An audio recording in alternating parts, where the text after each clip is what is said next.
Assalamualaikum warahmatullahi wabarakatuh. Perkenalkan, nama saya Newina Wasila dari Farmasi E. Sebelumnya saya ucapkan terima kasih kepada apoteker Ibu Sri Rezeki Nur Endah MSI yang telah memberikan kesempatan dan waktu kepada saya untuk menjelaskan sedikit tentang sediaan semi padat, gel dan pasta. Definisi gel. Menurut Farmakope Indonesia edisi 4, gel merupakan sistem semi padat terdiri dari suspensi yang dibuat dari partikel anorganik yang kecil atau molekul organik yang besar terpenetrasi oleh suatu cairan. Sedangkan menurut Fornas, gel merupakan sediaan bermassa lembek berupa suspensi yang dibuat dari zarah kecil, senyawa anorganik atau makromolekul senyawa organik, masing-masing terbungkus dan saling terserap oleh cairan.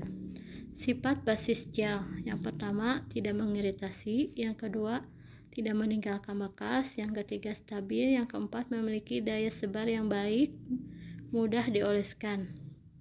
Untuk komposisi sediaan gel, yang pertama ada dasar gel hidrofobik. Dasar gel hidrofobik umumnya terdiri dari partikel-partikel anorganik. Bila ditambahkan ke dalam fase pendispersi, hanya sedikit interaksi antara kedua fase. Yang kedua, dasar gel hidrofilik. Dasar gel hidrofilik umumnya terdiri dari molekul-molekul organik yang besar dan dapat dilarutkan atau disatukan dengan molekul dari fase pendispersi. Gel hidrofilik umumnya mengandung komponen bahan pengembang, air, humektan, dan bahan pengawet. Cara pembuatan gel. Di sini ada dua cara untuk pembuatan gel. Yang pertama, metode pelelehan. Zat pembawa dan zat berkhasiat dilelehkan bersamaan, diaduk sampai membentuk fase yang homogen. Yang kedua, dengan metode trirurasi. Zat yang tidak larut dicampur dengan sedikit basis yang akan dipakai atau dengan salah satu zat pembantu kemudian ditambahkan basis. Kelebihan dan kekurangan gel. Untuk kelebihan gel, yang pertama, kemampuan penyebarannya baik pada kulit. Yang kedua, memiliki efek dingin yang dijelaskan melalui penguapan lambat dari kulit. Yang ketiga, tidak ada penghambatan fungsi rambut secara fisiologis.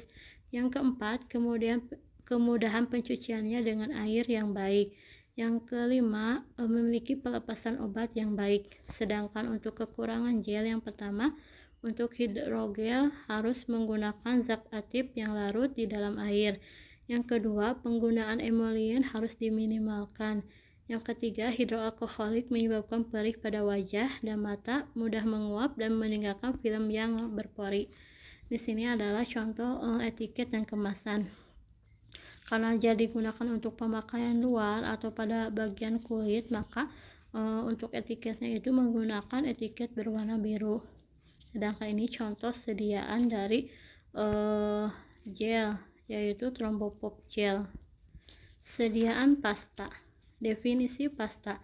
Menurut Farmakope Indonesia edisi 3, pasta adalah sediaan berupa massa lembek yang dimaksudkan untuk pemakaian luar. Sedangkan untuk Farmakope Indonesia edisi 4, pasta adalah sediaan semi padat yang mengandung satu atau lebih bahan obat yang digunakan untuk pemakaian topikal. Secara umum, pasta merupakan sediaan semi padat yang mengandung 50% bahan zat aktif. Contoh basis atau pembawa pasta.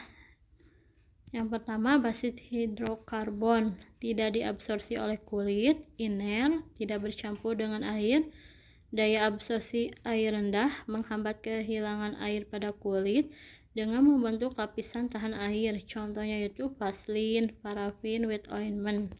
Yang kedua, bersifat absorpsi, bersifat hidrofil dan dapat menyerap sejumlah tertentu air dan larutan cair. Terbagi non-emulsi CO. Basis ini menyerap air untuk memproduksi emulsi air dalam minyak, terdiri atas wall fat, wall alkohol, beeswax, dan kolesterol. Emulsi AMCO terdiri atas hydrous, wall fat, lanolin, oil cream.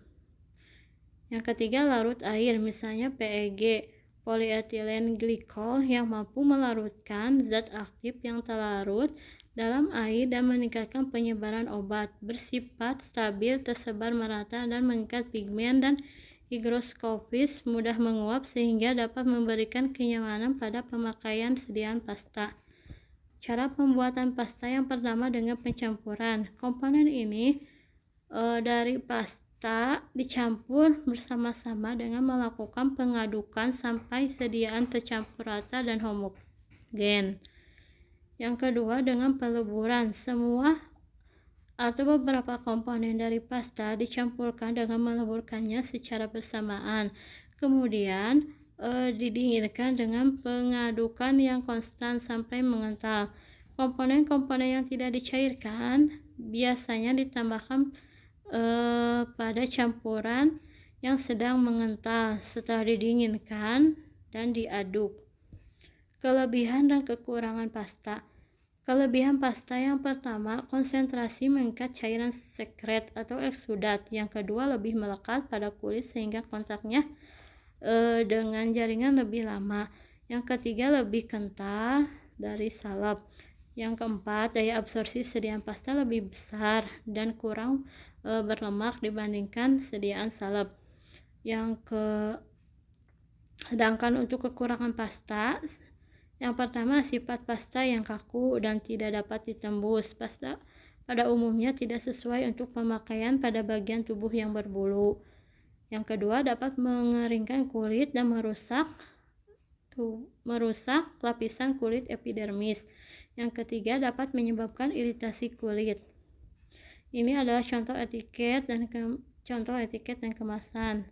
Pasta menggunakan etiket berwarna biru karena digunakan untuk obat luar atau topikal. Perbedaan antara gel dan pasta. Gel memiliki sistem pengantaran obat yang sangat baik untuk berbagai rute pemberian dengan banyak zat obat yang berbeda. Gel adalah sediaan padatan atau semi padat yang transparan dan larutan dalam basis hidrofilik atau hidrofobik. Gel mengandung peningkat penetrasi yang sangat populer untuk pembuatan obat-obatan antiinflamasi dan anti-nausea. Gel menunjukkan sifat aliran pseudoplastis dan tiksotropik dan memiliki nilai Yel cukup tinggi dengan viskositas rendah. Sedangkan pasta adalah sediaan semi padat untuk penggunaan eksternal atau penggunaan luar. Konsentrasi yang lebih kaku dari salep dengan 20-60% pada padatan halus. Basisnya yang digunakan anhidrat atau larut air digunakan sebagai pelindung, antiseptik, adsorben, dan pelindung untuk lapisan kulit yang rusak. Memiliki aliran dilatan di mana nilai Yelnya. Sekian presentasi dari saya. Mohon maaf apabila ada kekurangan dan kesalahan. Assalamualaikum warahmatullahi wabarakatuh.